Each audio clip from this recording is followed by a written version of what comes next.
Saudara, pencarian korban tenggelamnya KM Ladang Pertiwi masih terus dilakukan tim Basarnas Sulawesi Selatan. Ini adalah foto-foto amatir yang didapat saat penemuan korban tenggelamnya KM Ladang Pertiwi. Dari 42 penumpang korban kapal tenggelam KM Ladang Pertiwi, hingga saat ini sudah 31 orang ditemukan. Korban ditemukan oleh nelayan. Penemuan korban langsung dilaporkan ke pihak Syah Bandar Kantor Utama Makassar. Tim Basarnas Sulawesi Selatan masih terus berupaya mencari 11 penumpang lainnya. Sampai malam ini, hari kedua proses pencarian korban kapal tenggelam dari KM Ladang Pertiwi. Untuk sementara ditemukan 14 orang penumpang, 10 orang itu ditemukan oleh nelayan di wilayah pemantauan. Kemudian 4 itu ditemukan diselamatkan oleh KRI Hasanuddin, dan itu dibawa ke Kalimantan Selatan. Kondisinya 14 penumpang tersebut baik, sehat dan selamat, alhamdulillah. Jadi total sampai hari kedua yang selamat penumpang kemarin 17, hari ini 14, totalnya 31 orang. Sementara itu, tim SAR gabungan terus memperluas pencarian 11 korban KM Ladang Pertiwi yang belum ditemukan. Pencarian dilakukan melalui jalur laut dan udara. Selain melibatkan 4 KRI, pencarian juga melibatkan personil TNI AL dan Polairut.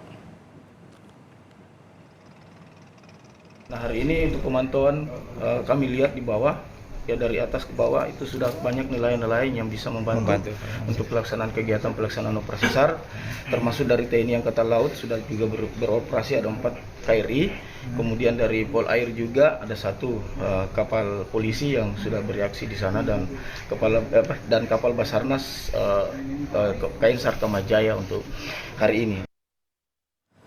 Gubernur Sulawesi Selatan bersama Basarnas, TNI dan Polri melakukan peninjauan ke lokasi pencarian korban tenggelamnya KM Ladang Pertiwi 02. Ninjauan udara menggunakan helikopter Super Puma H3211 milik TNI Angkatan Udara dari Skadron 6 Lanut Sultan Hasanuddin. Pusat pemantauan dilakukan di area yang diperkirakan jadi lokasi tenggelamnya kapal.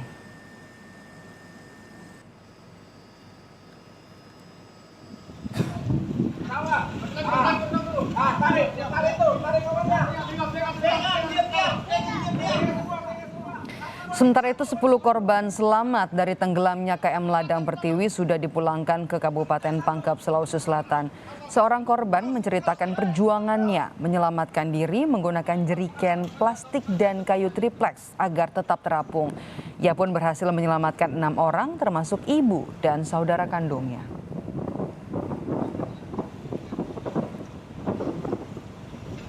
Setelah dihantam ombak setinggi 3 meteran itu, mesin mati. Tapi kita dengan ABK berusaha, kan saya kan penumpang, bersama ABK saya membantu ABK untuk memperbaiki mesin itu supaya bisa normal kembali, tapi tidak bisa sama sekali karena ombak lagi sudah menghantam. Nah, waktu tenggelam itu gimana, Pak? Waktu tenggelam semua penumpang penumpang lari keluar. Saya pun ikut membantu mengambilkan kabus pada saat itu dan penumpang, karena ada yang berteriak kabus. Jadi saya mencoba. Ini adik saya dengan ibu saya. Saya suruh memang loncat. Ada jerigen saya dapat 2, saya kasih ke satunya. Silakan loncat duluan. Jadi saya ikut membantu yang lain mengambilkan kabus. Total yang selamat semua itu kalau saya adalah 7 orang ya? 7, karena mereka yang 4 orang tidak jauh dari saya. Saya kasihan melihat karena dia cuma 2 pelampung, 4 orang.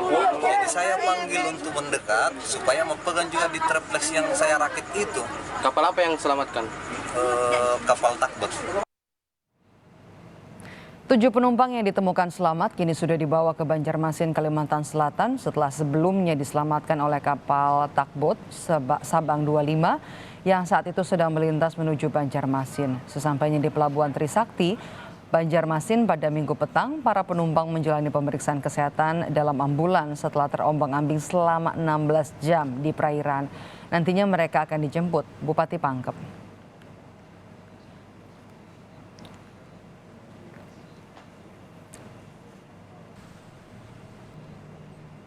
Dalam program Sapa Indonesia Malam Saudara berdasarkan spesifikasi kapal, Gubernur Sulawesi Selatan menyebut KM Ladang Pertiwi adalah kapal nelayan. Pihaknya akan mengevaluasi dugaan kelebihan beban dan peruntukan kapal agar kejadian serupa tidak terulang kembali. Kami dengar adalah spesifikasinya sebetulnya ini adalah kapal nelayan, bukan kapal penumpang, Pak Andi.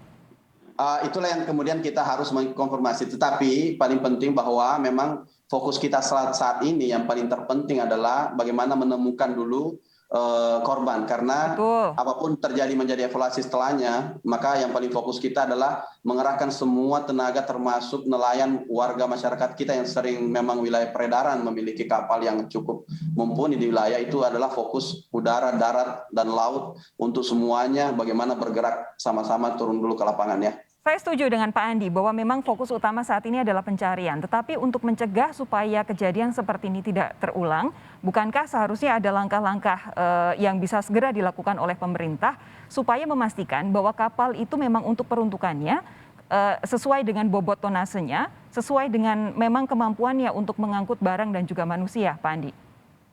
Ya memang perlu bisa ditahu dan memang sudah standar ada yang untuk pelayaran ya. Tetapi perlu diketahui bahwa sistem pelayaran di seluruh bahkan di tempat-tempat bisa terjadi di mana saja di Indonesia. Cuma memang perlu pengawasan lebih ketat. Operasi yang kita lakukan di provinsi sendiri kita sudah ada pengadaan sampai beberapa titik, 5 titik di wilayah untuk pengecekan patroli pengawasan sistem pelayaran memang. Tapi saya mau clear terlebih dahulu, ini KM Ladang Pertiwi ini kapal nelayan atau kapal penumpang? Izinnya. Ini kita perlu perjelas bahwa memang menurut informasi bahwa memang ini adalah spesifikasi adalah kapal nelayan. Baik. Perlu ini kita perjelas juga. Baik. Tetapi pada prinsipnya bahwa memang prosedur harus ditegakkan, tetapi untuk memonitor semua wilayah maka perlu memang kerja ekstra dari kita semuanya ya.